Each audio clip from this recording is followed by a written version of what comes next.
ಶಿವಬಾಬಾ ನನ್ನ ಜ್ಯೋತಿಯ ತಂದೆ, ನಾನು ಆತ್ಮ ಬೆಳಕಿನ ಕಣ. ಆತ್ಮ ಜ್ಯೋತಿ ಬೆಳಗಿ ತಮೋದಿಂದ ಸತೋಕ್ಕೆ ನಡೆಯೋಣ, ರಾಜರ್ಷಿಗಳ ದಾರಿ ತೋರಿಸುವ ತಂದೆಯ ಜೊತೆ ಸಾಗೋಣ. ತಪಸ್ಸಿನ ಬೆಳಕಲ್ಲಿ ಪುಣ್ಯದ ದಾರಿಯಲ್ಲಿ ಪೂಜ್ಯರಾಗೋಣ, ಅಮರರಾಗೋಣ. ಓಂ ಶಾಂತಿ, ಓಂ ಶಾಂತಿ, ಓಂ. ಮಧುರ ಮಕ್ಕಳೆಂದು ಕರೆದ ತಂದೆ, ಮೊದಲು ಆತ್ಮ ಎಂದು ನಿಶ್ಚಯ ಮಾಡೋಣ ಎಂದರು. ನೆನಪಿನ ಯಾತ್ರೆಯಲ್ಲಿ ಪಾಪಗಳು ಕರಗಿ ಜೀವನ್ಮುಕ್ತಿ ಸಿಗುವುದು ಸೆಕೆಂಡಲ್ಲಿ.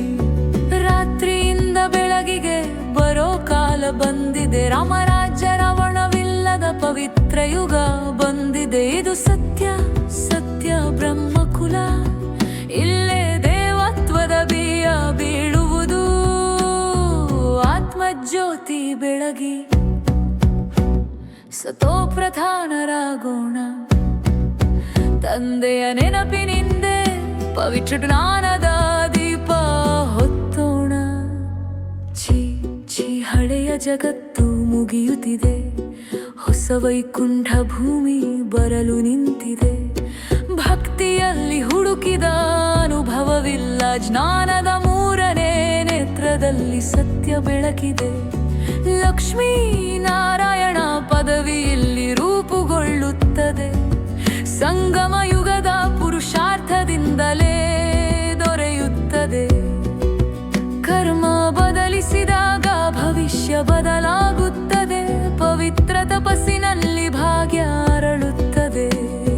ತಂದೆಯೇ ದುಃಖಹರ್ತ, ತಂದೆಯೇ ಸುಖಕರ್ತ, ಅವರ ನೆನಪೇ ನಮ್ಮ ರಕ್ಷೆ, ಅವರ ಜ್ಞಾನವೇ ನಮ್ಮ ದಾರಿಯ ಬೆಳಕು. ಓಂ ಶಾಂತಿ ತಂದೆ, ಓಂ ಶಾಂತಿ ಬಾಪಾದ. ನಾವು ಬರುವೆವು, ನಿಮ್ಮತ್ತ ಬರುವೆವು. ಯಾರು ಆಟವಾಡುವರು ಅವರು ಅಳುತ್ತಾರೆ. ಧರ್ಮರಾಜನ ತೀರ್ಪು ತಪ್ಪದು, ಸತ್ಯದ ಕಾನೂನು. ತಪಸ್ಸು ಮಾಡಿದವರು ಪೂಜ್ಯರಾಗುತ್ತಾರೆ. ಶಿಕ್ಷೆ ಅನುಭವಿಸಿದವರು ತಲೆ ಎತ್ತಲಾರರು. ನಮ್ಮ ಕರ್ತವ್ಯ ಕಾಮವನ್ನು ಜಯಿಸಿ ಜಗಜ್ಜೀತರಾಗುವುದು. ಪವಿತ್ರತೆಯ ಪ್ರತಿಜ್ಞೆಯಲ್ಲಿ ಭವಿಷ್ಯ ಪುನರ್ವಸಂತವಾಗುವುದು. ಆತ್ಮಜ್ಯೋತಿ ಬೆಳಗಿ ತಮೋದಿಂದ ಸತೋಕ್ಕೆ ನಡೆಯೋಣ, ರಾಜರ್ಷಿಗಳ ದಾರಿ ತೋರಿಸುವ ತಂದೆಯ ಜೊತೆ ಸಾಗೋಣ. ತಪಸ್ಸಿನ ಬೆಳಕಲ್ಲಿ ಪುಣ್ಯದ ದಾರಿಯಲ್ಲಿ ಪೂಜ್ಯರಾಗೋಣ, ಅಮರರಾಗೋಣ.